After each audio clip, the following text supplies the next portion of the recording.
Hi guys, this is Neelu Yadav and welcome back to your YouTube channel Learners craze.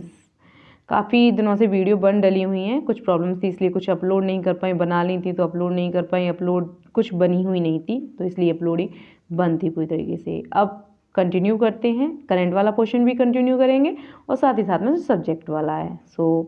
आज का topic Indian geography से लिया है, जो हमारी जहाँ पे हमने छोड़ा था लास्ट, यानी कि हमने पढ़ा था नॉर्दर्न रिवर्स के बारे में, और अब हम कंटिन्यू करेंगे। यानी कि आज का टॉपिक है जो हमारा पेनिनसुलर रिवर्स है वहाँ पे, यानी कि प्रायद्वीपीय भारत की नदियाँ। इससे आगे का जो टॉपिक है अबाउट हुआ या फिर पेनिनसुलर प्लेट्यू हुआ या फिर जो नॉर्दर्न माउंटेन्स हैं, प्लेन्स हैं, ये सारी चीज़ें हम पढ़ चुके हैं, तो पिछली वीडियो में देख लीजिएगा। अब आज से यहाँ से स्टार्ट करेंगे प्रायद्वीपीय भारत की नदियाँ। ओके, तो इसके बारे में स्टार्ट करते हैं। तो पहले देखते हैं प्रायद्वीपीय भारत की नदियाँ का जो जल व्यवस्था है वो बहुत ज़्यादा पुरानी है। यानी कि जो हिमालय की जल निकासी व्यवस्था, यानी कि हिमालय की नदियाँ हैं, यानी कि नॉर्दर्न जो रिवर्स हैं उससे पुरानी व्यवस्था है। अगर मोटे तौर पे देखें तो यहाँ पे जो वर्गीकृत किया गया घाटियाँ वो उत्तरी प्रकार की घाटियाँ हैं और नदियों से परिपक्व रूप से बनी हुई हैं। पश्चिमी घाट जो कि पश्चिमी तट के पास है, यानी कि इस तरीके से देखें, ये है हमारा जो पेनिनसुलर इंडिया है। तो यहाँ पे ईस्टर्न है, यहाँ वेस्टर्न है। तो यहाँ पे जो पश्चिमी घाट है यहाँ पे, और यहाँ पे पूर्वी घाट। तो पश्चिमी तट पे हो गया पश्चिमी घाट और पूर्वी तट पे हो गया पूर्वी घाट। तो यहाँ पे जो पश्चिमी घाट की जो रिवर हैं वो जाके पानी अपना जो नदियाँ लेकर जाती हैं, तो यहाँ पे अरब सागर है उसमें जाकर डालती हैं, और इधर जो ईस्टर्न में है बे ऑफ बंगाल में, तो वो जाके यहाँ पे लेके जाती हैं। तो अगर जो अरब सागर की रिवर्स देखें उसमें नर्मदा और ताप्ती हैं, वो लेकर जाती हैं अरब सागर में और जल को डाल देती हैं। इनके अलावा और रिवर है जैसे चंबल, बेतवा, कीन, सोन, ये सारी जो रिवर्स अपना पानी लेकर आती हैं वो बंगाल की खाड़ी में डालती हैं। यानी कि इस तरीके से देखिए, ये है हमारा जो इस डायग्राम में दिखाई दे रहा है पेनिनसुलर इंडिया। तो इसमें नर्मदा और ये ताप्ती रिवर हैं, ये Arabian sea, Bay of Bengal and Indian Ocean. तो नर्मदा और ताप्ती रिवर है वो अरेबियन सी में अपना पानी डाल रही हैं, जबकि अगर ये देखें महानदी हुई गोदावरी, कृष्णा और कावेरी, ये बे ऑफ बंगाल में अपना पानी लेकर जाती हैं। तो जो जल का विभाजन है इनका, यानी कि प्रायद्वीपीय भारत की जो नदियों का जल का विभाजन है वो समुद्रों में जल के विसर्जन के आधार पर दो आधार पे है, अरेबियन सी यानी कि अरब सागर, और बे ऑफ बंगाल, बंगाल की खाड़ी में जल का विसर्जन। तो जो प्रायद्वीपीय जल व्यवस्था की जो अन्य प्रणालियाँ हैं उनमें महानदी, गोदावरी, कृष्णा, कावेरी, ये नदियाँ आती हैं। इनकी अपनी अपनी अलग विशेषताएं हैं। अगर इसमें देखें तो इनका जो जल मार्ग है, यानी कि इन जो ये नदियाँ हैं इनका जो जल मार्ग है लिमिटेड है, यानी कि निश्चित जल मार्ग है। इसमें ज़्यादा पानी का प्रेशर नहीं होता, तो बल का अभाव होता है। और यहाँ का जो पानी है इन नदियों का वो गैर बारहमासी है, यानी कि ये नदियाँ हैं वो बारिश के ऊपर डिपेंड होती हैं, इसीलिए यहाँ पे बारहमासी नहीं है ये पानी। ये सिर्फ जब तक पानी रहता है तब तक ये नदियाँ बहती हैं, फिर सूख जाती हैं, फिर बारिश हो जाती है तो फिर बहने लगती हैं ये। लेकिन अगर इनके कंपैरिजन में देखा जाए, जो हमारे उत्तर भारत की नदियाँ हैं वो हिमनद से बहती हैं तो वो बारहमासी रहती हैं। तो जो प्रायद्वीपीय भारत की नदियाँ हैं वो गैर बारहमासी हैं। और नर्मदा ताप्ती की बात करें तो ये दरार घाटी के माध्यम से प्रवाहित होती हैं, यानी कि ये है नर्मदा और ये है ताप्ती, और इसके ऊपर है पर्वत जो है वो पर्वत श्रृंखला यानी विंध्याचल, नीचे है सतपुड़ा। तो विंध्याचल सतपुड़ा के बीच में नर्मदा और फिर उसके सतपुड़ा के नीचे है ताप्ती। तो ये एक दरार में बह रही हैं, तो इनको दरार घाटी के माध्यम से प्रवाहित होने वाली नदियों के रूप में भी जाना जाता है। तो अगर समुद्र विसर्जन के आधार पर देखें तो दो भागों में अरब सागर का अपवाह तंत्र है और बंगाल की खाड़ी का अपवाह तंत्र है। अगर हम देखें ये अपवाह तंत्र है तो दिल्ली, कटक और अरावली और सह्याद्री द्वारा अलग किया गया है, यानी कि दिल्ली में कटक है, अरावली श्रृंखला है, यानी कि ये उत्तर की जो दिल्ली, अरावली और सह्याद्री है उसके द्वारा ये अलग किया गया है, ये वाला यानी जो प्रायद्वीपीय नदियों का तंत्र है। तो इसमें जो अगर 77% जल देखें वो जाके गंगा, ब्रह्मपुत्र और महानदी, कृष्णा नदियाँ, ये सारी मिलकर 77% जो जल है वो बंगाल की खाड़ी में विसर्जित करती हैं।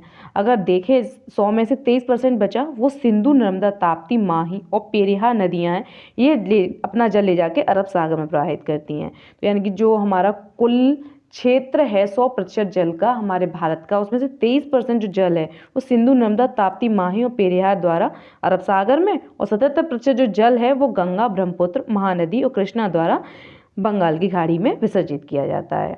तो अब पहले देखते हैं बंगाल की खाड़ी में गिरने वाली नदियों में से फर्स्ट है महानदी। ये कहाँ पाई जाती है? तो ये छत्तीसगढ़ में पाई जाती है, जो छत्तीसगढ़ का रायपुर जिला है उसमें सिहावा के निकट ये से निकलती है। उड़ीसा से बहती हुई अपना जो इसका जल है वो बंगाल की खाड़ी में विसर्जित करती है। अगर इसकी लंबाई की बात करें तो 851 किलोमीटर लंबा है और इसका क्षेत्रफल यानी कितना घेर रही है तो वो 1.42 लाख वर्ग किलोमीटर क्षेत्रफल घेरती है।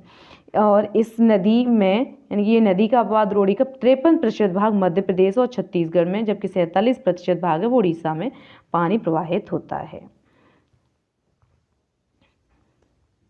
दूसरी नदी है स्वर्णरेखा नदी। ये छोटा नागपुर पठार से निकलकर जमशेदपुर से होती हुई बालासोर के पास बंगाल की खाड़ी में गिर जाती है। यह झारखंड, उड़ीसा, पश्चिम बंगाल राज्य में बहती है। तो मोस्टली अगर नदियां आती हैं प्रायद्वीपीय तो पहला तो ये राज्य पूछे जाते हैं, उसके बाद में किधर प्रवाहित हो रही है, पश्चिम में या पूर्व में, इस पर फोकस किया जाता है।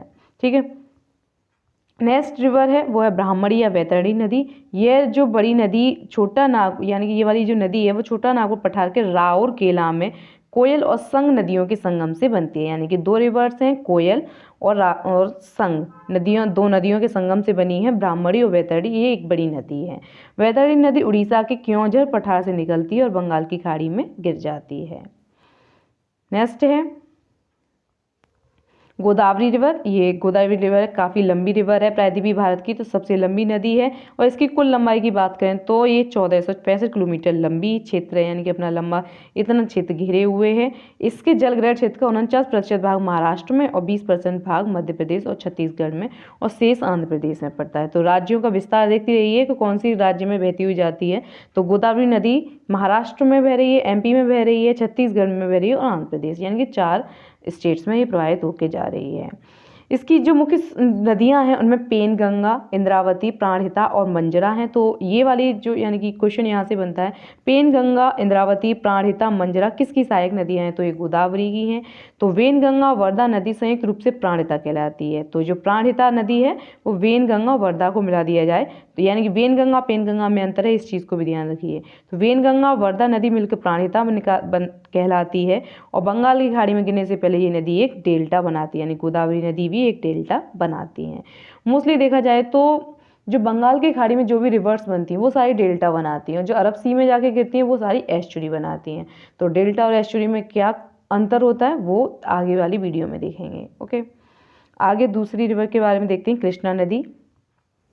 प्रायद्वीपीय भारत पूर्व की ओर बहने वाली नदियों में कृष्णा नदी प्रायद्वीपीय भारत की दूसरी सबसे लंबी नदी है। पहली है हमारी गोदावरी, दूसरी उसके बाद है कृष्णा नदी।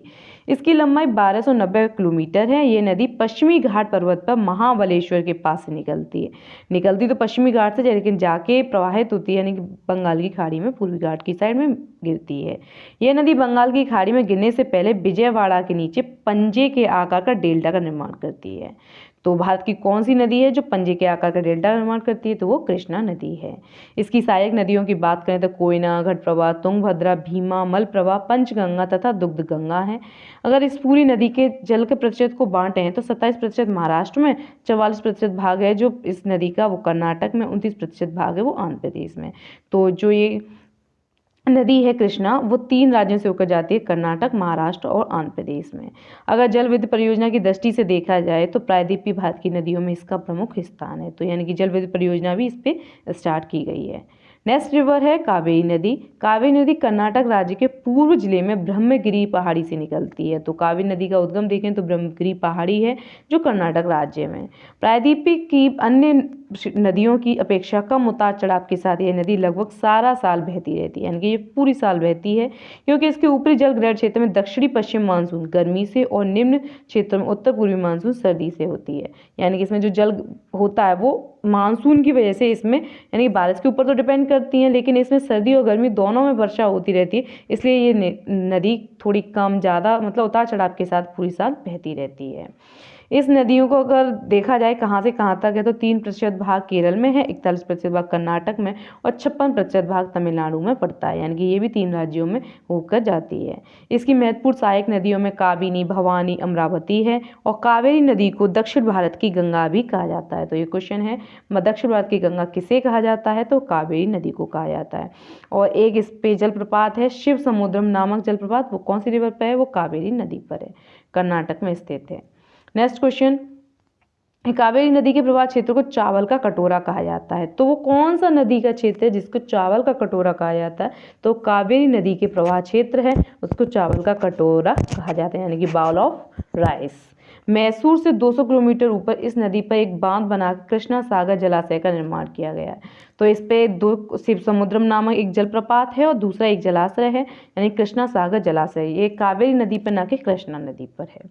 अब देखते हैं अरब सागर में गिरने वाली नदियाँ, उसमें फर्स्ट है नर्मदा नदी। अगर इसका अगर देखें तो कहाँ से उद्गम हुआ, तो अमरकंटक पठार के पश्चिम पार्श्व से यानी भाग से लगभग 1057 मीटर की ऊंचाई से ये निकलती है और 1312 किलोमीटर दूरी तक बहने के बाद ये भड़ौच के दक्षिण में अरब सागर में मिल जाती है, यानी गुजरात में जाकर ये मिल जाती है। 27 किलोमीटर लंबा एक ज्वार नद मुख बनाती है ये। दक्षिण में सतपुड़ा और उत्तर में विंध्याचल श्रेणियों के मध्य भ्रंश घाटी से बहती हुई संगमरमर की चट्टानों में खूबसूरत महाखड्डे और जबलपुर के निकट धुआंधार जलप्रपात बनाती है। तो ये क्वेश्चन, धुआंधार जलप्रपात कहाँ है, जबलपुर के निकट यानी एमपी में है। कौन सी नदी पे है, नर्मदा रिवर पे है। इसकी अगर सहायक नदियों की बात करें, तवा, हिरण, कोना तथा भाचक इसकी सहायक नदियाँ हैं। नेक्स्ट रिवर के बारे में देखते हैं, ताप्ती। ये पश्चिम दिशा में बहने वाली एक अन्य प्रमुख नदी है, यानी पूर्व से पश्चिम दिशा में बहती है। ये एमपी में बैतूल जिले में मुल्ताई से निकलती है, अमरकंटक से नर्मदा और ये मुल्ताई जिले से निकलती है। ये 724 किलोमीटर लंबी है और इसका क्षेत्रफल देखें तो 65,145 वर्ग किलोमीटर क्षेत्र को ये पूरा प्रवाहित करती है। इसमें अगर राज्य में बात करें तो 79% भाग है वो महाराष्ट्र में और 15% एमपी में और शेष 6% गुजरात में पड़ता है इसका। ताप्ती नदी सतपुड़ा और अजंता श्रेणियों के बीच भ्रंश घाटी में बहती है। वो बहती है विंध्याचल और सतपुड़ा नर्मदा, और ये बहती है सतपुड़ा और अजंता श्रेणियों के बीच में। अगर इसकी इसकी सहायक नदियों की बात करें तो ये लगभग उनको मिला के 730 किलोमीटर की एरिया में मतलब बहती हुई जाती है और खंबात की खाड़ी में गिर जाती है। नेक्स्ट है साबरमती नदी। ये राजस्थान मेवाड़ की पहाड़ियों से निकलकर अहमदाबाद से उदयपुर बात की यानी कि जो खंबात की खाड़ी है उसमें जाके गिरती है। पश्चिम की ओर प्रवाहित होने वाली नदियों में सबसे लंबी नदी है। ठीक है, तो पश्चिम में जो सबसे पश्चिम की ओर बहती है उसमें कौन सी है, यह है साबरमती, और पूर्व की ओर बहती है उसमें है गोदावरी। माही नदी यह मध्य प्रदेश की विधान से सिरडी से निकलती हुई खंबात की खाड़ी में गिर जाती है। नेक्स्ट है शरावती नदी। यह नदी कर्नाटक के शिमोगा जिले से निकलती है। ये क्वेश्चन काफ़ी बार आया है, इसको याद रखना है। शरावती जो रिवर है वो है शिमोगा जिले से निकलती है और इस पर एक जलप्रपात है जो गरसोप्पा, ये भारत का सबसे ऊंचा जलप्रपात है। तो कौन सी नदी निर्माण करती है, शरावती नदी है जो शिमोगा जिले से निकलती है, कर्नाटक में पड़ता है ये, और सबसे ऊंचा जो जलप्रपात है जो जोग या गरसोप्पा जलप्रपात उसका निर्माण करती है। नेक्स्ट है लूनी नदी। यह राजस्थान के अजमेर के दक्षिण पश्चिम में अरावली श्रेणी से निकलती है और कच्छ के दलदल में जाके विलुप्त हो जाती है। तो एकमात्र ऐसी रिवर जो लूनी नदी जो राजस्थान में बहती है। नेक्स्ट क्वेश्चन की ओर बढ़ते हैं। नेक्स्ट टॉपिक, यह पुष्कर के समीप 2 धाराएं सरस्वती और सागरमती के रूप में उत्पन्न होती है जो गोविंदगढ़ के निकट आपस में मिल जाती है। यह संपूर्ण नदी तंत्र अल्पकालिक है, यानी कि ये पूरा जो नदी तंत्र पढ़ाया है जिसमें ये बहुत कम समय तक रहता है। मेन जो रिवर है वो जो पानी है वो उत्तर की नदियों के द्वारा ही गिरता है जो महासागरों में। सबसे बड़ा जो डेल्टा गंगा ब्रह्मपुत्र का डेल्टा है। पश्चिम की ओर बहने वाली छोटी नदियाँ अरब सागर की ओर बहने वाली नदियों का जलमार्ग छोटा होता है, यानी जो पश्चिम की ओर बहती हैं जो अरब सागर में बहती है उनका जलमार्ग बहुत छोटा है। यानी कि ये है हमारी सारी मेजर रिवर्स। देखिए इसमें ये यहाँ से जो लगता है प्रायद्वीपीय भारत, इसमें है ये ऊपर नर्मदा, नीचे है ताप्ती, फिर ये गोदावरी ये इधर जाके बहरी बंगाल खाड़ी में, भीमा कृष्णा की सहायक नदी ये भी बंगाल खाड़ी में, कावेरी इधर है और पेरियार इधर है। ठीक है, केरल में बहती है। इसी तरीके से ये महानदी जा रही है और इधर ऊपर से तो ब्रह्मपुत्र की नदी आ रही है। तो यानी इस तरीके से, और जो ऊपर से ये है सिंधु की सहायक नदियाँ झेलम, चिनाब, रावी, ब्यास हैं। ठीक, और ये गंगा है, यमुना है, लूनी राजस्थान में जो बहती है कच्छ में दलदल में घुस जाती है। इस तरीके से ये सारी रिवर्स जो मुख्य मुख्य रिवर्स हैं वो इसमें देख लीजिए इसमें आप अपना। ओके,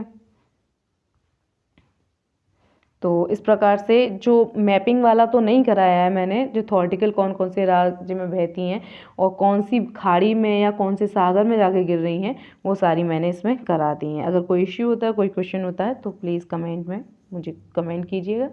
आज के लिए इतना ही, थैंक यू।